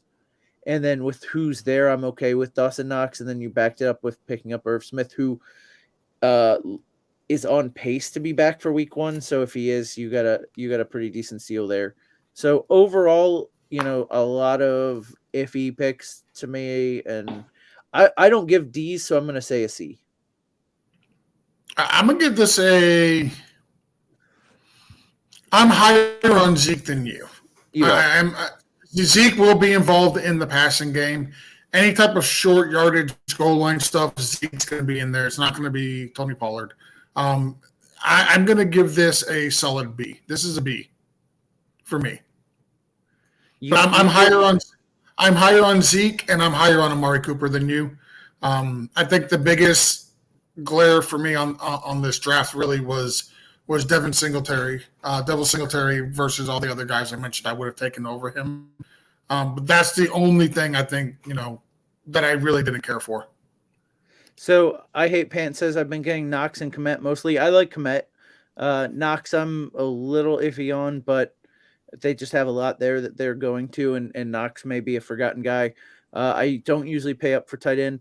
I haven't been a pay up for tight end guy, but I sniped. Well, it wasn't a snipe because we were several picks between each other. But I took Schultz from you. That's just because you know how I draft and I know how you draft. And I knew he wasn't getting back, so if I didn't take more, I took him. And that's okay because you got my Zach Ertz, so we just swapped tight ends. All right, so I've heard some good things about draft 3, and that there is probably a team in draft 3, George, where we won't say they need more running backs. I don't know if I believe it, but we're going to switch over to draft 3 and find out. And guys, if we missed a draft that you guys want to talk about, let us know, and we will definitely talk about it before we get out of here today. And it's supposed to be Justin's team, which I can't really see on here. So Justin's team, I'll read it for you because I'll do you a favor. It's a single quarterback league, so let's keep that in mind now. Draft 3, they only had one quarterback that needed to be drafted. He started out Devontae Adams, Saquon Barkley, Cam Akers, David Montgomery, your boy Lamar Jackson, T.J. Hawkinson, Dameon Pierce, Ramondre Stevenson, Naheem Hines, Alexander Madison, MVS, Brian Robinson, which I don't know why he drafted Brian Robinson, Alec Pierce, and Robbie Anderson. Welcome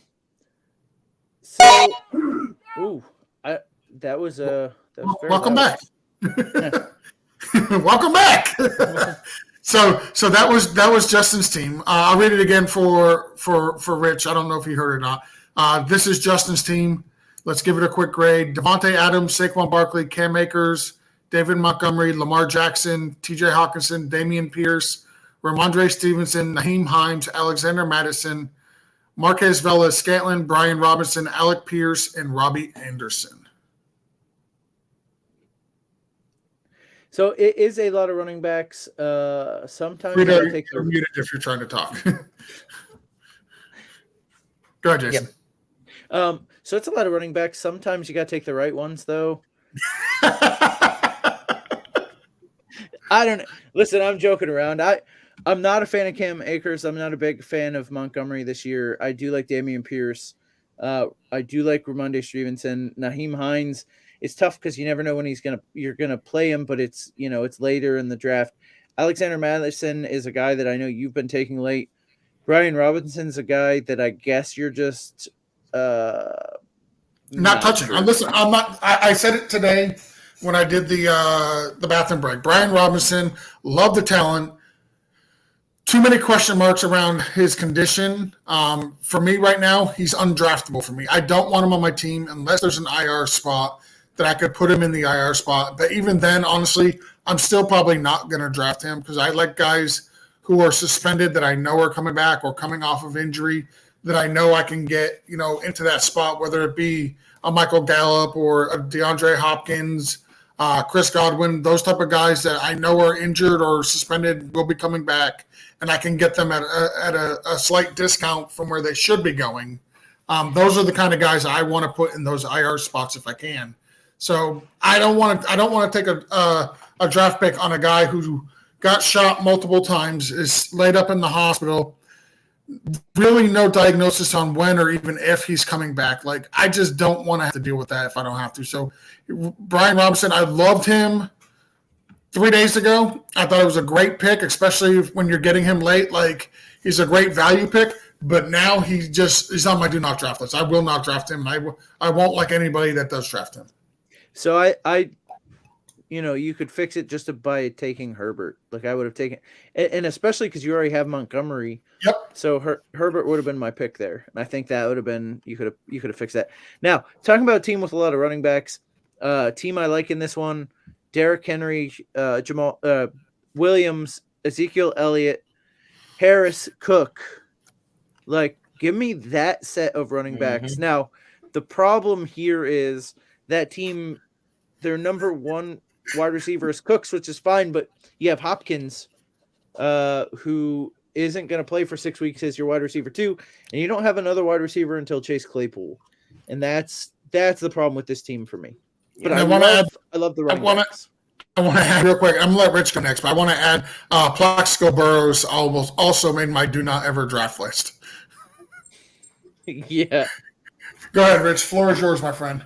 Well, I was going to say I like that team too, Team 5. Even though he got Hopkins won't be there. I mean, look, Claypool is going to be look, his receivers aren't the best. I mean, they're good, but they're not. He doesn't got a true number one receiver, if you want to say like the top 7 fantasy stud receivers and everything. But because of the running backs, I do love the situation he's in and everything. Like I said, receivers is the only weakness on that team. But, man, I would love to have those running backs if I was starting out to draft running backs like that, heavy. So do you think once DeAndre Hopkins comes back, he falls into that, true number one wide receiver for him? Maybe not that first week and everything, but you got Zach Ertz. He got Zach Ertz still that he can kind of work with and everything.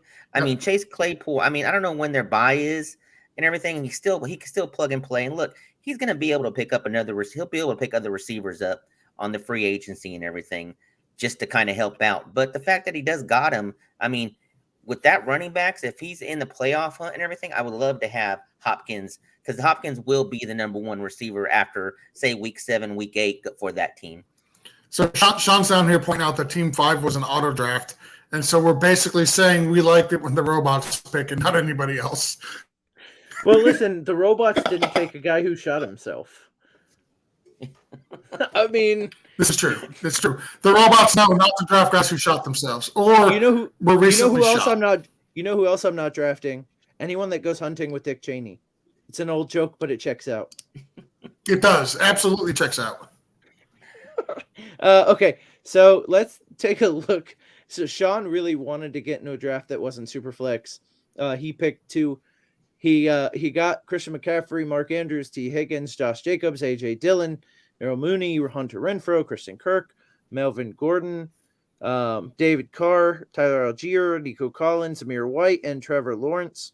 Guys, for as much crap as I give Sean, and I'm pretty sure none of his guys actually shot themselves, what do you think about his team, team number 2? Go ahead, Rich. Well, let me start out by saying I love the team.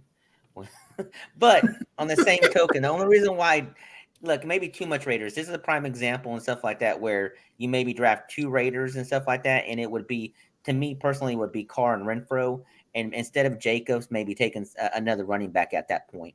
He got some. I get it. You got McCaffrey. If McCaffrey's is healthy the whole season, he's a 1.5 running back that will help offset any other running backs that you got. But you got A.J. Dillon too. Would be a solid second to Christian McCaffrey. So maybe a different running back besides just the fact that I wouldn't have all 3 of them, because you're pretty much putting your eggs on the Raiders game having those 3. Maybe not Renfrow in there. Maybe he's your third receiver. But, I like the team just because of the Raiders and everything, but maybe let one less, and that would have been Jacobs. Yeah, it's a solid team. Like I will always say, I don't like playing in leagues with Sean because he's very knowledgeable and he drafts really well. He really does. I love the team. One too many Raiders. I don't mind the Josh Jacobs pick. I'll maybe switch out Renfrow with like a Gabriel Davis or Rashard Bateman. One of those guys, and I'm okay with that. But outside of that, like it's a solid team from top to bottom. I love getting Melvin Gordon late. Yes, we're going to keep going until we get one more subscriber and hit 700. Yes, Joe. Seriously, you guys don't understand. If we log out of here without getting 700, the punishment from Coach is brutal. He's going to actually listen. What you don't know He's is going to ask me to sing, and we're going to have to listen to it on a loop. No, we're not, because your Wi-Fi sucks. But he's gonna actually make me call Tuesday nights. He's gonna actually make me call Tuesday night show toilets for titles, and I just can't do that. Can't. Guys, give me. Listen, Molly. Molly wants us to look at Team 10. Molly, if you haven't subscribed to YouTube, subscribe for us. I am going to look at it one way or the other. It doesn't matter. I'm not going to make you subscribe, but please subscribe and be subscribed to number 700. We'd appreciate it. Number 700. So, Team 10, the Pickle Man. I don't know if so. Molly, do me a favor. Make sure that if it's not draft 3 you're talking about, if you're talking about 1 or 2, let me know. But we're on draft 3 right now, so I'm going to read Team 10 from draft 3 until you tell me it's a different one. So Pickleman has Jamar Chase, Travis Kelce, Michael Pittman, Terry McLaurin, CEH, Kyler Murray, Miles Sanders, Drake London, James Robinson, Isaiah Spiller, Julio Jones, Jarvis Landry, Tua, and DeWanta Foreman. George, I'll let you start with this one. What do you think about team number 10, Pickleman number 5? Well, I was going to say I think it is this one because I went and was looking at the other two while you were reading the team, and it didn't sound like it was going to be one of those. So I like this. Starting out with Jamar Chase, I like Jamar Chase. Travis Kelce, I've converted over to becoming kind of like an early tight end drafter. I like to get my tight end kind of early, get it out the way. Michael Pittman, Terry McLaurin, like them both. CEH as your RB1, a little concerned. Kyler Murray, I like it. Miles Sanders, again, I'm a little concerned. There's just so much talk right now about Gainwell. That's why. Drake London, James Robinson, another question mark. Isaiah Spiller is a question mark. Like, I don't like your running backs. I'm sorry. I tried to be nice. I tried to be polite. I'm not a huge fan of the running backs. I love the wide receivers, love the quarterbacks that you have. I just am just not a fan at all of these running backs. There's just too many questions. CEH, I'm actually higher on CEH than I have been in the past just because the cost associated with getting him. But I don't know I want him as my RB1. Miles Sanders, I would much rather Chase Edmonds or Dameon Pierce over. James Robinson is a huge question mark. I'm playing music because we got 700. Oh, I was wondering what was going on there. I was so confused. 700, baby. 700. So, yeah, I'll do a little dance. Somebody, I want a clip of that. Jason, I want that. Huh? There you go. Let's all do it. You can't see me because I'm behind the sign, but I'm doing it too. This turned. I tried to move it, Rich. Only at Toilets and Titles do you get this crap right here. So, all right. that was fantastic. Thank you, everybody. Thank you very much. This was awesome. So, hey, I can honestly say we've never reached 700 before until Rich came on the show. So, Rich, I need to thank you for that. It's all you, brother. All you. Let me get my trophy real quick. Yep. I like that. Here it is. 700 subscriber. If your husband's spouse, go get them because we have 701. And if you have kids, and let's face it, I know your kids have a phone, and I know they're on YouTube. You could just hit subscribe. They don't have to watch. Listen, go do what I used to do back when I first started our podcast. Go to your local cell phone store, subscribe to Toilets Titles at your local cell phone store. I haven't done this with Toilets Titles. I used to do it with my old show. Subscribe to YouTube at the cell phone store. Get your phone fixed, and then update like all the local phones to Toilets Titles. But anyway, we're at 700. Andrew liked the dancing apparently. I Hate Pants said we can shut it down now. Joe Clark said 7/10 to 1,000. Come on, man. If you start talking about 1,000, he's gonna make us stay. Coach is gonna make us stay on all night. It's going to become a mock draft potathon. Which, by the way, Jason, we need to talk afterwards. I'm not opposed to doing a mock draft potathon where you and I just do 24 hours of mock drafts. Yes, next year. Yes, Mockathon. The Mockathon. Mockathon. Okay, Mockathon. Copyright right now. Mockathon is happening next year. 2023 Mockathon. 24 hours of mock drafts. I will be part of it, but I want to be in between the 6 p.m., 10 p.m. Central Time. Okay. George Mockathon. Okay, we did it. I gotta go to a place that's got Wi-Fi. Yes, because it'll be me for 24 hours doing mock drafts if I let you be. I'll be at the local McDonald's for 24 hours. Okay. The excitement of 700 and Mockathon. We got to rein this back in, suck this back up. Matthew Caffrey says, if it's not too late, draft 2, team 5. Sorry about that. We've been in our own little world, and Joe Clark says, I bet Mockathon would get us to at least another 100 subs. Mockathon is happening next year. It has to happen. If George has to go to Waffle House to do it, Mockathon's happening. Just don't go to your library, because then you'll be quiet the whole time. All right, George. There you go. That's great. Somebody posted in our Twitter that we're doing Mockathon next year. I'll take care of it. Let's get this last show or this last review. Let's get out of here. We're pushing. Now we're 40 minutes now, and then we'll discuss Mockathon 2023 after we're done. Okay. I'm so excited about Mockathon. I'm sorry, Matthew. I know you want to see your team get graded. I apologize. I'm going to. Okay. Jason completely scrolls. So George. So again, this one's going to be a super flex because it's draft 2. George. Team number 5. I got you. So this was I don't believe this was Matthew's team, because on the app I'm told it was Jerry Jeudy, and that's what I'm going with. Like, we had Jerry Jeudy's from the Broncos on the show drafting with the people from Sleeper. That's what I'm told. That's what I can prove it if you'd like. So Jerry Jeudy drafted Justin Herbert, which, I kind of find a little bit offensive. I feel like he should have went with Russell Wilson. Maybe there's a little, maybe he's trying to tell us something there. He's not going to breakfast with him for sure. This is true. If it was Cortland Sutton, Russell Wilson would have been 101. But he went Justin Herbert, Stephon Diggs, Saquon Barkley, Mike Evans, DJ Moore, Trevor Lawrence, Juju Smith-Schuster, Tony Pollard, Dameon Pierce, David Mills, Cole Kmet, Kenneth Gainswell, Nico Collins, and Mark Ingram. And here's another red flag. Jerry Jeudy did not draft himself.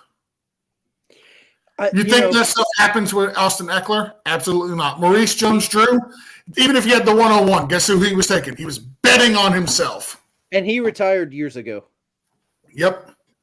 All right, so okay. For a guy who took running backs late, I like the running backs he took late. So he didn't hero running back. He's got Barkley. He's got Barkley, but then he got Pollard, who I think is going to be better than Zeke this year. He got Dameon Pierce, who's a starter. Look, that I like a lot.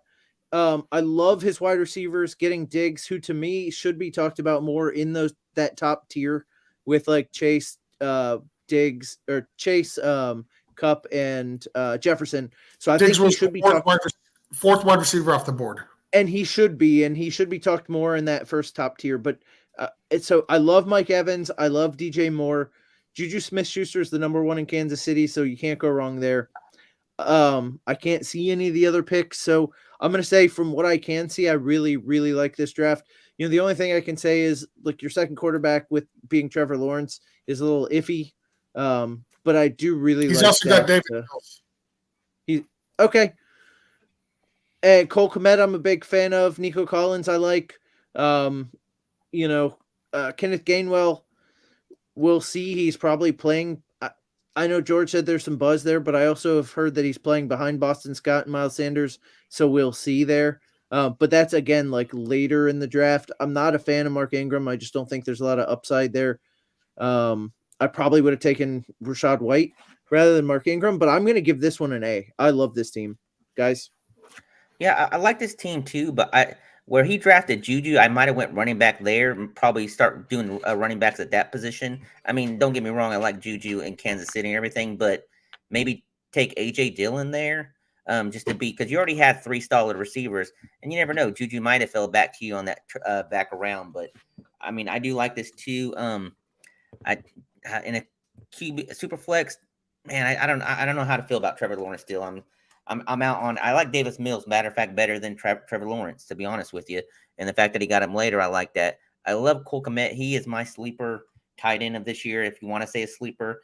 I mean, I just see huge TD upside compared to last year, the one that he got. But I like this team a lot. Like I said, the only thing I would have done is probably maybe drafted running backs where he took Juju. George, you want to hit that one quick, and then we're also gonna talk about Andrew Miller's team because he asked, and we will. Anybody that asks before we log off, I want to hit. It can't all be about our 700 Mockathon. So, but George, no, it can 100% be about. It can 100% be about the 2023 Mockathon. It can be 100% be about our 701 subscriber. It could be about the dance party that the three of us performed live when we hit 700 subscribers. Like, if you don't think we were excited, we were. Like, you guys have no idea the beating that we just got out of. No, it's a hero RB style. I agree with what you said about Tony Pollard and Dameon Pierce. I would start Dameon Pierce and not Tony Pollard, but I like the value that he's getting on both of those guys going in the 8th and the 9th round.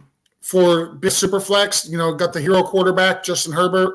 I'm a little higher on Trevor Lawrence than some people. I just think last year with Urban Meyer was an absolute dog trash year for basically everybody in Jacksonville.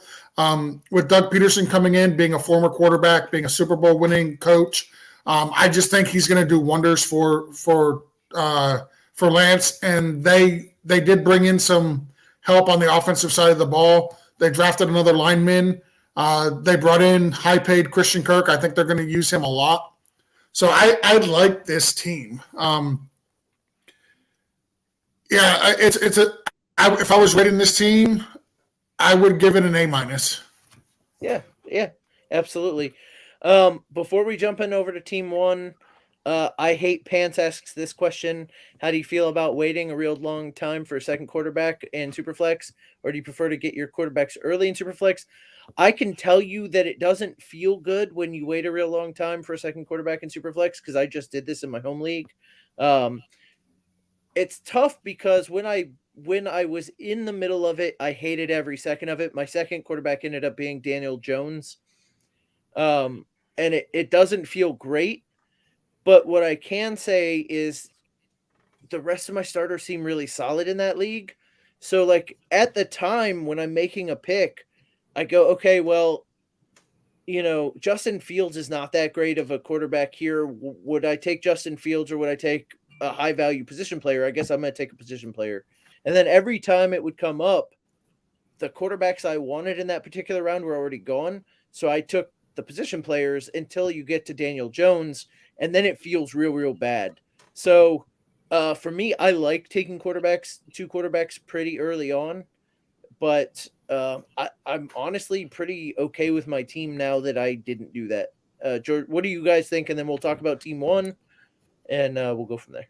So for me, it really depends on me, the QB you're getting, that first QB. If you're getting Allen, Mahomes, Herbert, maybe even Burrows, if I'm getting one of them, I'm gonna come back around and get another QB, because I want to. If I have one of those, I want to have another solid QB. I'd love to pair either one of them up with Derek Carr or Russell Wilson if he even made it back that far, but probably wouldn't. But I would love to pair them up early with another QB, and you usually could pair one of those three up with Derek Carr. I would love that. If I couldn't do that, if I couldn't get one of those top three, then I'd be all right maybe doing one QB early and then waiting for that second one. Yep. So George, do you want to read over Team 1 for us? I would be more than happy to read over Team 1 for you. Now, this also requires you to tell me which draft. The same draft we're in, draft 2. Draft. So while George is getting to that, again, I want to mention. I've got it right here. Okay. And before George reads them off again, I do want to say, if you are still listening, you like our answers, you like what we're talking about. If you enjoyed the dance party, subscribe at youtube.com. You're watching it here on Toilets and Titles. So go ahead and hit that subscribe button, hit the like button, follow us, because we are going to have shows all season. I'll read them all off at the end. George, read us off team one, please. They could be watching on Twitter, on Twitch. They could be watching on the Facebook page. So it's YouTube, search Towards the Titles, and then hit the subscribe button, hit the little bell, so you can get alerted when Jason, Rich, and I are doing more dance parties. Team number 2 for draft 2. That's the one I'm reading off, right?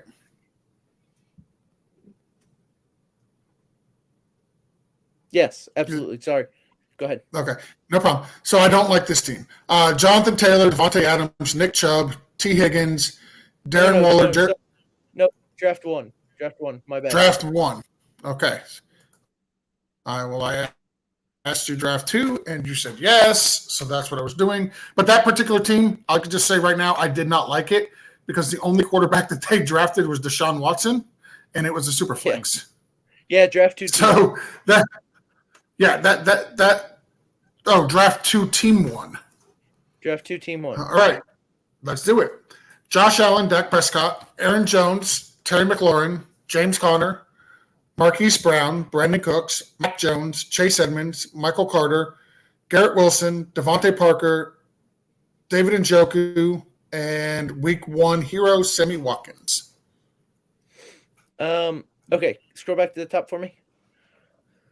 All right. I'm there. First 3 picks I love. 4th pick, again, I'm just not as high on Terry McLaurin as everybody else. I would have, honestly, I would have taken Waddle. I would have taken Sutton. I probably would have taken DJ Moore. Let me see. I would have gone. I would have. Yeah, I would have. So over McLaurin, I would have gone Deontay Johnson. I would have taken DJ Moore, Cortland Sutton, and Jalen Waddle. Yep. So that's preference. I do like James Conner. I like Marquise Brown where you got him. I love Brandon Cooks where you got him. Mac Jones is not a guy I probably would have drafted that early, but you followed it up with Chase Edmonds, which I love. Michael Carter, who's projected to be sharing time. So he's actually right now he's projected to be the day 1 starter. Yeah, believe it or not, I don't buy that. I don't see that. Listen, he may be out there for the first snap. Yeah. So technically he's the starter, but I still think Brees is going to be the better running back that you want. I've been saying it most of the offseason. Like, I think Michael Carter is going to get a decent amount of work to start the season. And as the season goes along, it's going to transition more and more into Brees. So I think Brees, the first quarter of the season, the first 3 or 4 games, I think he's going to start slow. And then Garrett Wilson, Devontae Parker. Sorry, getting back to it. And Njoku and Watkins. And Njoku, who I like, and then Sammy Watkins. Towards the end, there's some picks I probably would have changed, but again, it's like last rounds of your draft. The top of your draft is so good that I'm gonna give you an A, even though like I probably wouldn't draft Devontae Parker. I probably wouldn't draft Sammy Watkins. It's Mr. Irrelevant, so who cares, right? So I'm still giving you an A. I love that draft. So I don't mind the Devontae Parker pick. Like Mac Jones, it's a shot. He's going to be the wide receiver 1 in New England, right? So he's going to be on the field a lot. He's a big body guy that can go up and get the 50-50 balls. Like that's really something he specializes in. He was fantastic in Miami going up getting those 50-50 balls. The problem was he was never on the field. So as long as he can remain healthy, and I think if he's taking the NFL serious, because that was one of the problems he had in Miami is like he wouldn't take his workouts very serious. He didn't take the offseason very serious, and that's why he was always injured. He was always playing video games, eating Skittles. He didn't have a dietitian that was, getting him what he needed to fuel his body properly. He was a big junk food guy. So as long as he's taking it serious and doing what he needs to do, like if he can remain healthy, he's going to be a fantastic wide receiver for the Patriots. but that's a big if. But getting him that late, like it's definitely worth a 12th, end of the 12th round, beginning of the 13th round pick for sure. So I believe he is what you say number one receiver there, but I think he's going to be 1C. I believe Zay Jones becomes that number one receiver there. I like the work ethic he has coming from the Raiders and everything. I believe if anybody's willing to take me on this a board bet, that Zay Jones will outproduce Devontae Parker up in New England. So let me ask you this: Zay Jones he's their speed guy, right? Because you got their big body guy, which would be Parker. You have their slot guy, which is going to be Jacoby Myers. Yeah. So I would say Zay Jones is I'm not familiar that much with Zay Jones and what his skills are. I know he's a former Raider, so I figured you would know. He's more of a speed down the field guy, right? He does. He is, but last year when Waller was out and Renfro, when he was getting that double coverage, he was the man that was really being targeted by Carr. Yeah, he has that deep potential and everything, but he could be so much more. He can be that slot receiver, which obviously Myers is there, but they can move him around and take advantage of matchups and everything. Just my take. If you want to put that on the board, Rich, I'll take it with you. I'll go with Parker. All right, I'll do that right now. Yeah, the problem is it's not even Zay Jones or Devontae Parker that I don't like. Like, I just think Parker's skill set is better suited for what Mac Jones is, which is not a very good quarterback. And I say that not just as a Miami Dolphin fan. I don't think he's a very good quarterback. I think he's going to struggle very, very badly this season. Okay, so Brett gave us a question, and then Sean wants us to do draft one, team one. So let's talk about Brett here. 10-team PPR. Lamar, Eckler, Mixon, Keenan, Marquise Brown, Kittle, Zeke, Rashad Bateman, Hopkins, Lazard, Lockett, Kmet. What do you think of my team? Any changes I should try to make to improve besides quarterback 2?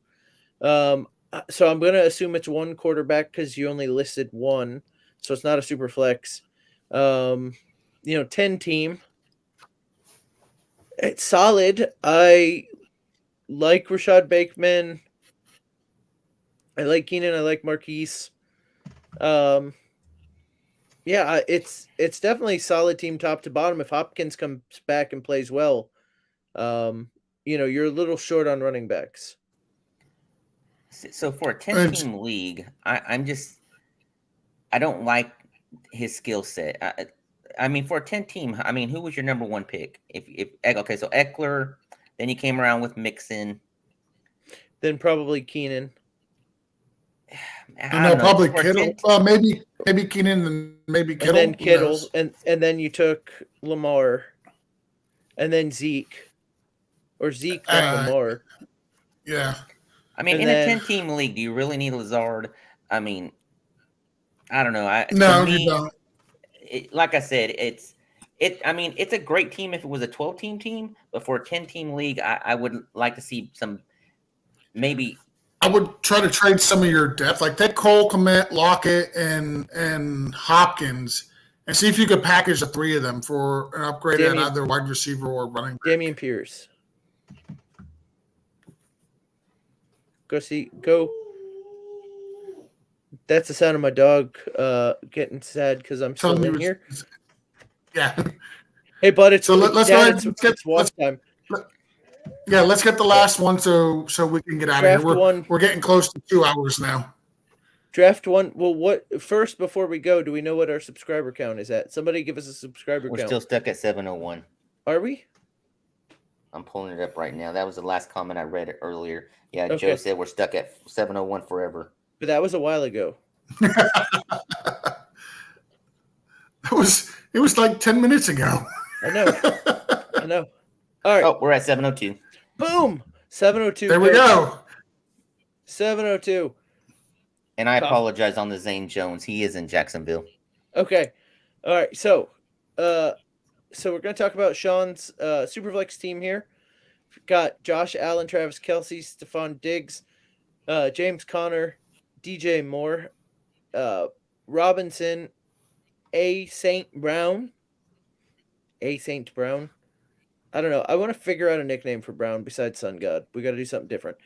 Justin Fields, Damian Pierce, Henderson, Nico Collins, Algier, Smith, and Tolbert. And by the way, if you hear me just say the last name, it is because in the moment I'm not coming up with the name super fast. It's late. I got to work early. We tried to launch a rocket this morning. So, what do you guys think of Sean's team here? And again, I will preface this with this is why I don't want to draft against Sean, because I always like Sean's team. All right, so I'm sorry, I missed this. We are doing which one? Team 1. Thanks. It's a Team great 2, show. draft 1. Okay. No, Team 1, draft 1. It's a great show, George. Yeah, perhaps you should watch it. I'm not only am I trying to watch, I'm trying to engage in it, but it's not difficult. I'm not a huge fan of ASB, which would be Amon-Ra St. Brown. I'm going to go ASB. ASB. Okay. We got one, Jason. There we go. No, it's just what do you want me to say about Sean's team? What do you want me to say? I like his team. I do. He's a solid drafter. Like, I don't want to play in leagues with this guy because he's a freaking shark. His team is very good. It's a solid team. I would give that an A-. Absolutely. Because he's got asked B, I'll go A-. By the way, just as we've been stuck on 702 forever. What? So a nickname for Amon St. Brown, besides the Sun God, I would say Amon the ramen noodle guy. Just ramen noodle. How's that? The ramen, ramen. Heck, I don't know. Every time I see him named, that's what I think of is ramen noodle. I like ramen. Name. Ramen. Okay. Ramen. We'll just go with ramen. Like, if we say ramen, everybody knows ramen. Ramen noodles. Okay. So Sean, you got your A. You're going to get an A. You just ask us because you want to hear it again. Narcissistic. I get it. But yeah, I'm glad I'm not in too many leagues with Sean because Sean's good at what he does. All right, guys, I'm going to read all the end, the closeout stuff. So before I do that, George, anything you want to say tonight before we log out of here? Yeah, I want to say thank you to everybody who tuned in. Thank you for getting us over the hump, over 700 subscribers. We joke around and we kid around and say that, Coach is going to beat us and whip us. And while it's all true, it's absolutely true. Literally, Coach locks Jason in the room and makes him listen to Jimmy Buffett on loop. So painful. We do appreciate every single one of our subscribers. we appreciate every one of the subscribers, everybody who goes out there and supports the show. We do this, because we love it, but we also love, the interaction and the engagement that we get to do with you guys. It's not often that you get to see the three of us on your podcast here dancing to, a little bit of head shaking, a little bit of bum. But yeah, we don't do that very often, so we do appreciate it very much. We've got a ton of content coming for in season. This is the final mock draft lavatory of the season because next week starts real football. So we're the season's here, the off season finally over, but it never stops. It's never enough, and we're going to continue. Rich, you want to say anything before we close out? We're just going to keep on climbing. That's all I can say. And one last time, I said this on another episode. You guys with this mock laboratory was beautiful. I've enjoyed it the last 4 weeks, and I am going to enjoy the mockathon next year so much. That's actually going to be a thing. We're going to have to try to see that. And I've actually got ideas about this. So it's something I actually want to try. I don't know if I can stay up 24 hours. I'm old. But maybe we could do like 18 hours. But I think it's something that and we'll talk about this offline, but I think we can get Sleeper involved and have them be like the official sponsor for the mockathon. So we'll do all the mocks in their draft. Like maybe each draft get an industry insider in the draft to mock draft with these people. And we can break down the draft as these industry insiders mock draft with them. Like, I think that's something actually we can pull off, but we'll talk about it more offline. So we'll have to tie it into the Frankenstein somehow. But anyway, we'll talk more about that offline. So I'm going to close out the show again, guys. It's been a great last 4 weeks. We're gonna have to start this earlier next year. Yep. But it's been a great 4 weeks doing this with everybody. We really appreciate everybody who watched, who joined, who interacted. I love that all. Again, we hit 702 tonight, but that doesn't mean we're where we want to be. Go over to YouTube, subscribe to Toilets to Titles on YouTube, subscribe for our podcast, subscribe, follow us on Twitter, hit us up on Patreon, all of that kind of great stuff. I do want to go over our schedule one more time because it is a great schedule throughout the year, throughout the regular season. We had a lot of content in the off season. We're going to have even more content in the regular season. Monday nights, immediately after Monday Night Football, you get the Patreon show, which is Waiver Wire episode. Tuesday nights, we get the flagship show. It doesn't have a name. I'm not sure why they did that, but it's awesome. Tuesday night, we also have head-to-head IDP. So if you like IDP, and if that's for you, you get the defensive players at 9 p.m. Wednesdays, we have the 6:30 morning show. If you're down under, that's at night for you. But for us, it's getting ready to go to work. You get football first thing in the morning with Down Under Dynasty. At 8 p.m., you get Joe Knows T2T. That's the NFL discussion show. You also get a 10:30. It's like Toilets Titles After Dark, which is Dollars to Deuces, where you get right here. Where you get gambling discussion, you degenerates. And Thursday nights, 7:45 p.m. leading up to Thursday Night Football, you get a little bit, it's like a dash of DFS, a little bit of DFS discussion to start your week. Friday nights, you get P2P from the pot to the playoffs. You get NCAA and Devy discussion for those of you that like watching football on Saturdays. You can start your discussion on Friday night. Sunday mornings, you get the live call-in show with the Blitz. We will take all of your start sits. We will take your trade discussions. We'll probably have more dance parties. It goes 10:30 basically right up to almost kickoff. We will take all your calls. We'll take your questions. We'll have a great time with you on Sunday mornings. And again, patreon.com/toilets-titles. Hit all of that because we are going to get you from the basement to the championship, or from the toilet all the way up to that title. Guys, thank you again for watching. Thank you for subscribing. Thank you for being with us. And with that said, we bid you adieu. Yeah. And I should have picked